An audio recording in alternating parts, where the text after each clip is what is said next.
दोस्तों, बिहार की जब भी बात होती है तो मीडिया से लेकर सोशल मीडिया तक अधिकांश खबरें निगेटिव ही देखने को मिलती हैं।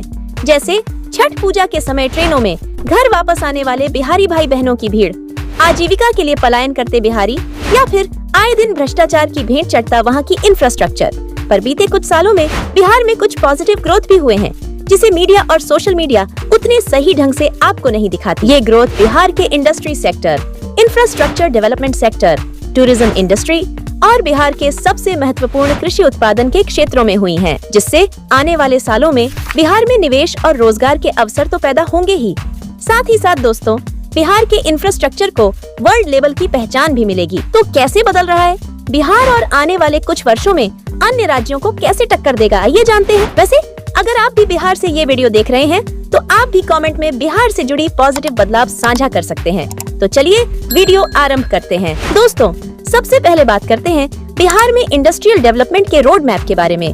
दोस्तों, बिहार को एक लैंडलॉक स्टेट कहा जाता है।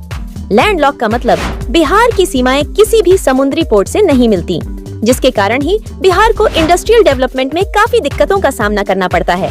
मगर पिछले कुछ वर्षों बिहार में इंफ्रास्ट्रक्चर डेवलपमेंट के कारण कई कंपनियों ने यहाँ अपनी फैक्ट्रियाँ लगाई हैं, मगर इसको व्यापक पैमाने पर बूस्ट करेंगी।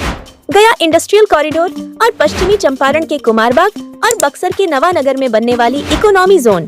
सबसे पहले बात करते हैं गया इंडस्ट्रियल कॉरिडोर के बारे में। गया इंडस्ट्रियल कॉरिडोर मुख्य रूप से अमृतसर कोलकाता इंडस्ट्रियल कॉरिडोर का हिस्सा है। यह कॉरिडोर 7 राज्यों के 20 शहरों में फैला होगा। इन राज्यों में पंजाब, हरियाणा, उत्तराखंड, उत्तर प्रदेश, बिहार, झारखंड और पश्चिम बंगाल शामिल है। पंजाब के लुधियाना से वेस्ट बंगाल के दानकुनी कोलकाता तक जाने वाले 1993 किलोमीटर लंबे इस कॉरिडोर में बिहार के कैमूर, रोहतास, औरंगाबाद और गया जिला शामिल होंगे। इसमें बिहार की हिस्सेदारी 239 किलोमीटर की होगी।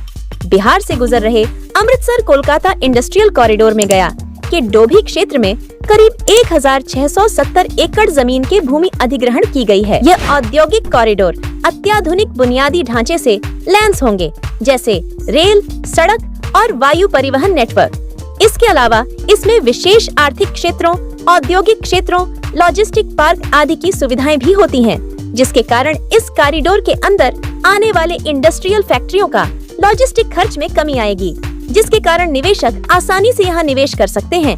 इस कॉरिडोर के अंतर्गत तैयार माल की रखने की उचित व्यवस्था, यहाँ पर तैयार माल को अलग अलग राज्यों और देशों में आसानी से भेजने की व्यवस्था कम लागत में और आसानी से मुहैया कराई जाएगी, जिसके चलते आने वाले सालों में बिहार में ग्लोबल इंडस्ट्री के कई निवेशक भी यहाँ निवेश करेंगे। इसके अलावा केंद्र सरकार ने बिहार में 2 स्पेशल इकोनॉमिक जोन (SEZ) स्थापित करने पर सहमति दे दी है।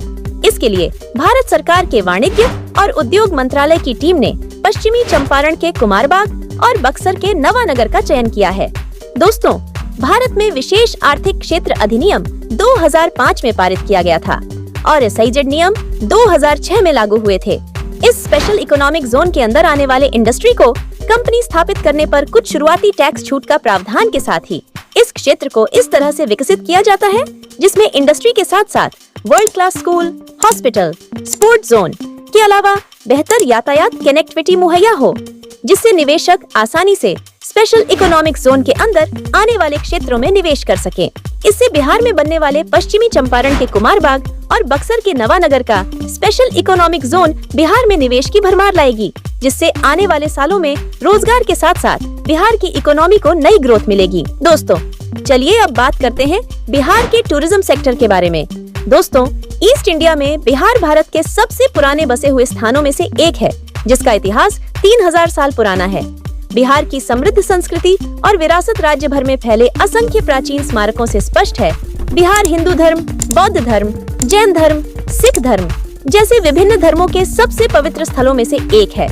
बिहार कई पर्यटक आकर्षणों का घर है और दुनिया भर से बड़ी संख्या में पर्यटक यहाँ आते हैं। इसी को ध्यान में रखते हुए अब बिहार में टूरिज्म सेक्टर को बढ़ावा देने के लिए कई योजनाएं बनाई जा रही हैं, जिसमें मौजूदा पटना, गया, दरभंगा एयरपोर्ट को वर्ल्ड क्लास फैसिलिटी के साथ विकसित किया जा रहा है, तो वहीं राजगीर, बिहट्टा, पूर्णिया, भागलपुर, रक्सौल में नए एयरपोर्ट बनाने का कार्य भी प्रारंभ होने वाला है। साथ ही साथ बिहार के पटना में 3 सरकारी और 2 प्राइवेट 5 स्टार होटल का निर्माण भी हो रहा है, जिसमें पटना के वीरचंद पटेल पथ पर स्थित सुल्तान पैलेस को संरक्षित रखते हुए हेरिटेज होटल का निर्माण कराया जाएगा। तो वहीं होटल पाटलिपुत्र अशोक और गांधी मैदान के पास बांकीपुर बस पड़ाव की जमीन पर नए सिरे से 5 सितारा होटल बनाया जाएगा।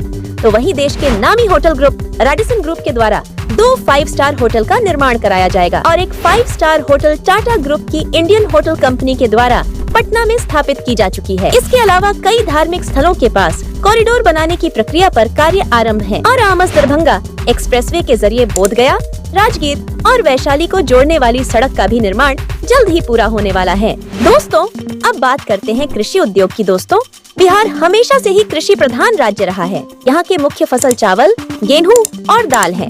मगर इनके अलावा बिहार भारत में सब्जियों का दूसरा सबसे बड़ा उत्पादक के साथ ही लीची, मखाना और अमरूद का भारत में सबसे बड़ा उत्पादक है।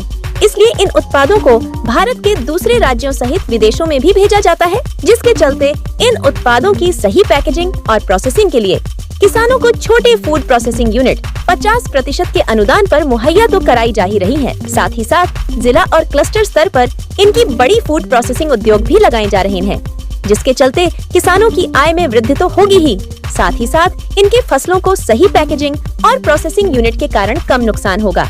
वहीं बिहार के कुछ नामी कृषि उत्पादों को जीआई टैग के माध्यम से ग्लोबल पहचान भी मिली है।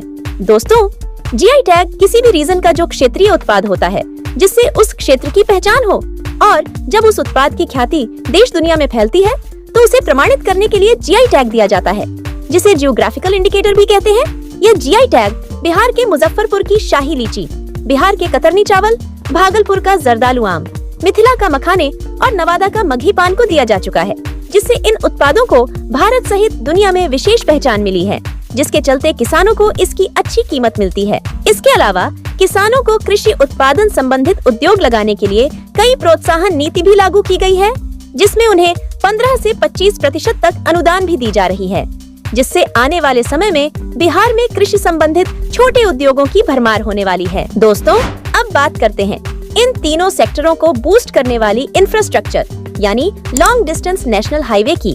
दोस्तों, किसी भी राज्य की अर्थव्यवस्था में रोड का सबसे महत्वपूर्ण योगदान होता है।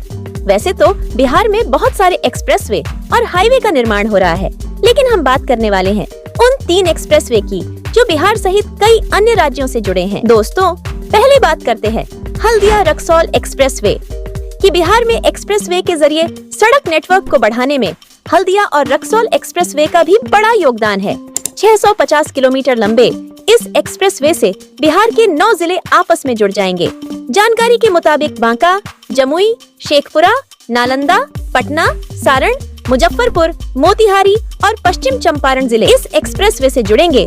दोस्तों, वही बात की जाए वाराणसी कोलकाता एक्सप्रेसवे की, तो उत्तर प्रदेश के वाराणसी से शुरू होकर पश्चिम बंगाल के कोलकाता तक जाने वाली इस एक्सप्रेसवे का एक हिस्सा बिहार से होकर गुजरेगा।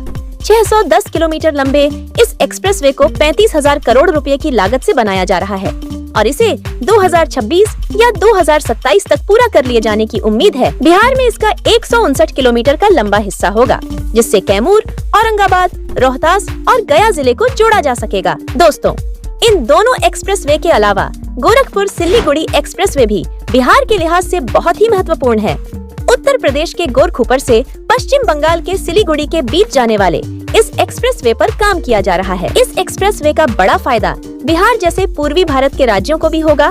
बिहार के 10 से भी ज्यादा जिलों से यह एक्सप्रेसवे निकल रहा है, जिसमें गोपालगंज, पश्चिम चंपारण, मोतिहारी, पूर्वी चंपारण, शिवहर, सीतामढ़ी, दरभंगा, मधुबनी, सुपौल, फारबिसगंज, अररिया और किशनगंज शामिल हैं। कुल 519 किलोमीटर लंबे इस एक्सप्रेसवे का 416 किलोमीटर लंबा हिस्सा बिहार से निकल रहा है। दोस्तों, इन एक्सप्रेसवे के निर्माण के बाद बिहार की ग्रोथ को नई ऊंचाई मिलेगी। वैसे अगर आप बिहार से यह वीडियो देख रहे हैं तो आपका जिला किस एक्सप्रेसवे को टच कर रहा है, कमेंट में बताना। बहरहाल इस वीडियो में इतना ही, मिलती हूँ अगले वीडियो में।